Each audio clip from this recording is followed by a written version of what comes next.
एक कहावत है कि जाके रखो साइयाँ और मार सके ना कोई। जब तक ऊपर वाला ना चाहे इस दुनिया में किसी को भी मौत नहीं आ सकती है।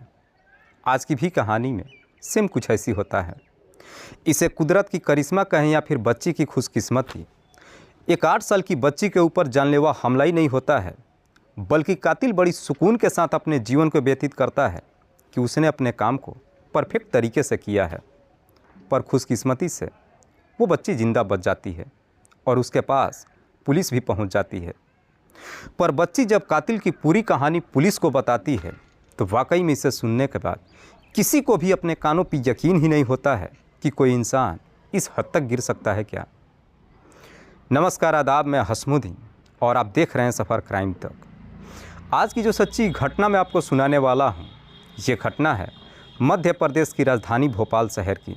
भोपाल का एक इलाका पड़ता है कोईफिजा। बात कर रहा हूँ मैं 29 जनवरी 2024 की रात्रि के करीब 9 बजे के आसपास। दरअसल इसी कोईफिजा में एक व्यक्ति जब सड़क किनारे रात्रि के वक्त अपने घर पे आ रहा था तो सड़क किनारे झाड़ियों में उसे एक बच्ची की आवाज़ सुनाई देती है।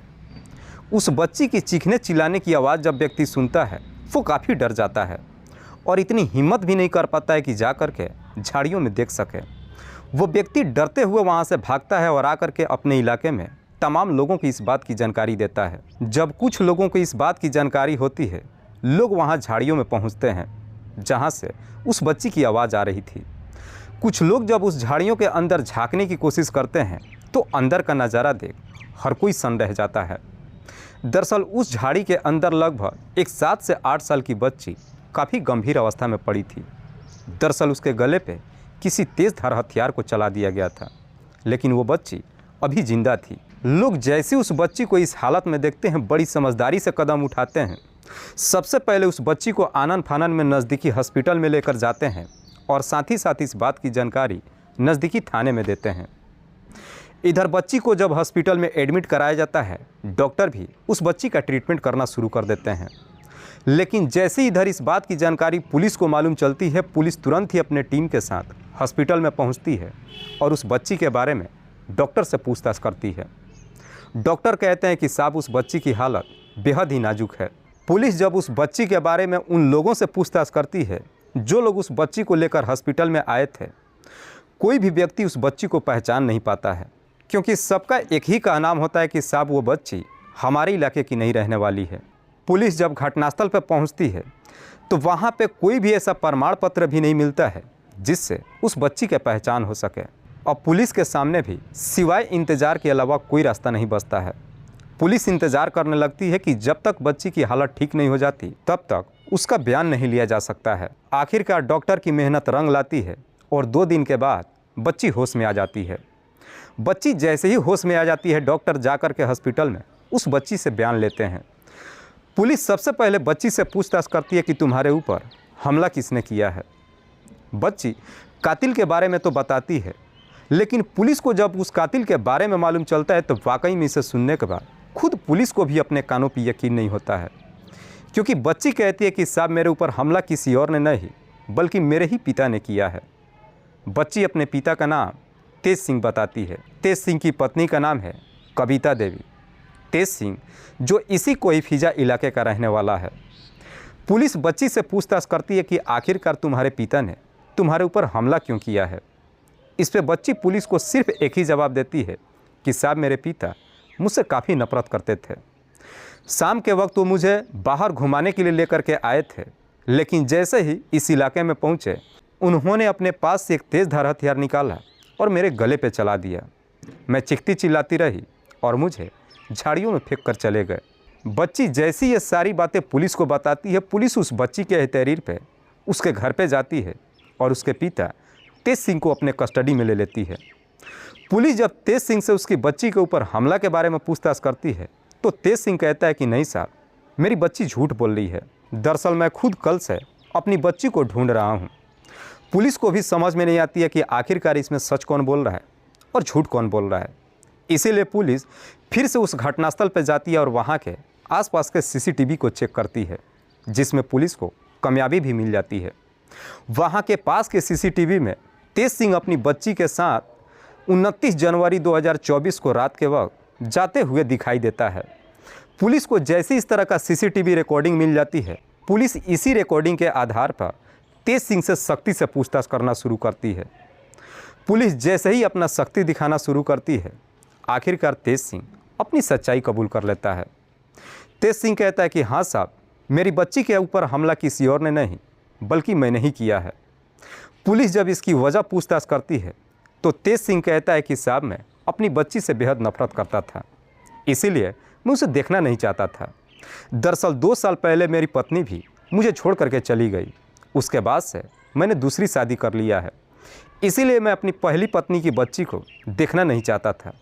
इसीलिए मैं अपने तरीके से तो उसे मार ही दिया था। मार करके मैंने उसे झाड़ियों में फेंक दिया था, लेकिन खुशकिस्मती से वो बच गई। वाकई में तेज सिंह जब यह पूरी कहानी पुलिस को बताता है, पुलिस तेज सिंह को अपने कस्टडी में तो ले लेती है, लेकिन ये कहानी यहीं पे ख़त्म नहीं होती है। पुलिस जब उस घटनास्थल पे फिर से जांच पड़ताल करने के लिए जाती है तो वहाँ के लोग पुलिस से एक बड़ा ही चौंकाने वाली बात बताते हैं। दरअसल वहाँ के लोग पुलिस से बताते हैं कि साहब, ठीक 2 साल पहले 29 जनवरी 2022 को रात्रि के वक्त इसी जगह पे एक महिला की डेड बॉडी कोईफिजा पुलिस को मिली थी। दरअसल उस महिला के चेहरे को बुरी तरीके से बिगाड़ दिया गया था, जिससे उस महिला का शिनाख्त भी नहीं हो पाया। वहाँ के लोग जब इस तरह की बातें पुलिस को बताते हैं, पुलिस जा कर के कोईफिजा पुलिस से कांटेक्ट करती है और उस महिला के बारे में पूछताछ करती है, जिसकी डेड बॉडी 2 साल पहले बरामद हुई थी। पुलिस उसका रिकॉर्ड निकाल कर बताते हुए कहती है कि महिला का शिनाख्त न हो पाने की वजह से ये केस अनसुलझा ही रह गया।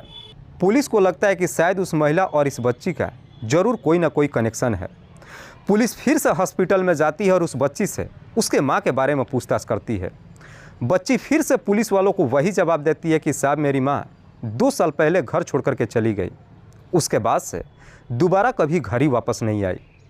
लेकिन पुलिस को लगता है कि शायद उस बच्ची की माँ इस दुनिया में है ही नहीं, क्योंकि पुलिस जब तेज सिंह की पहली पत्नी कविता के बारे में उससे पूछताछ करती है तो तेज सिंह भी पुलिस को यही जवाब देता है कि साहब, उसकी पत्नी 2 साल पहले घर छोड़ करके चली गई है। लेकिन पुलिस को तेज सिंह के बातों पर यकीन नहीं होता है, इसीलिए पुलिस अब तेज सिंह से एक पर एक कई सारे सवाल करना शुरू कर देती है। पुलिस जब एक पर एक कई सारे सवाल करती है, आखिरकार तेज सिंह पुलिस के सवालों में फंस जाता है और मजबूर होकर अपनी सच्चाई कबूल कर लेता है। दरअसल तेज सिंह की पहली पत्नी का नाम है कविता। कविता जो देखने में बेहद ही खूबसूरत है। तेज सिंह जब कविता से शादी कर अपने घर लेकर आता है, खुशहाल तरीके से जीवन व्यतीत करता है। जब 1 साल का समय गुजरता है, तेज सिंह को एक बच्ची भी हो जाती है।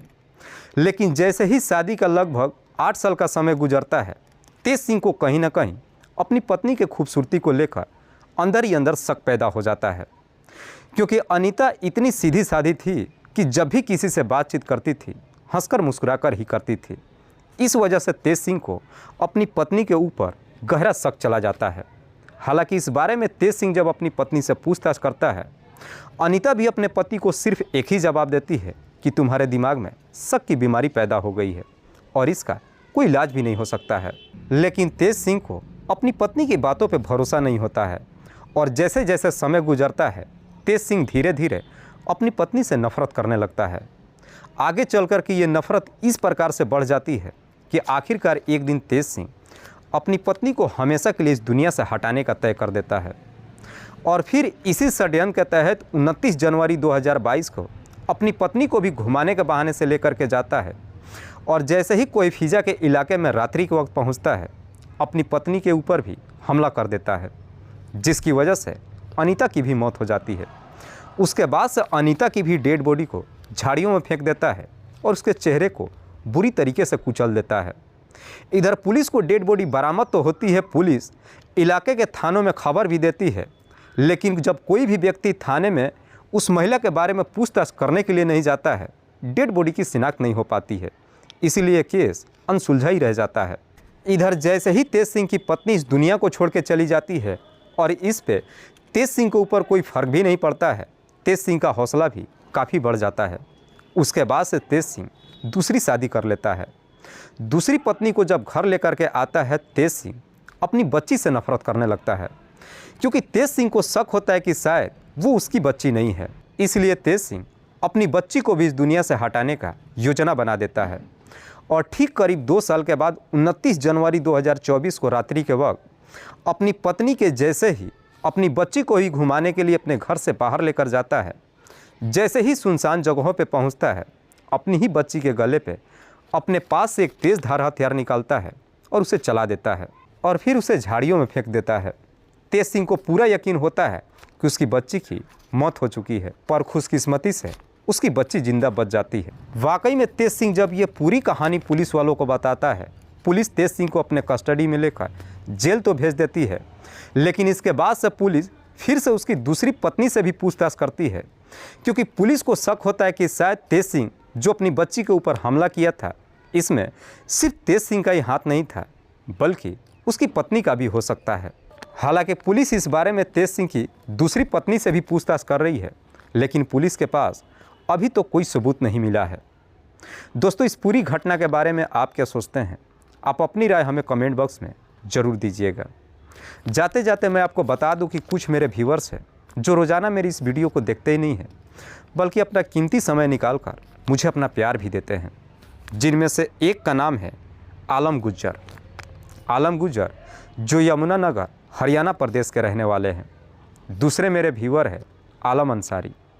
आलम अंसारी वैसे तो बिहार प्रदेश के रहने वाले हैं, लेकिन मुंबई में रहकर नौकरी करते हैं और वहीं से मेरी कहानी को भी सुनते हैं। कल फिर मिलते हैं एक और नई सच्ची घटना के साथ। तब तक के लिए जय हिंद, जय भारत।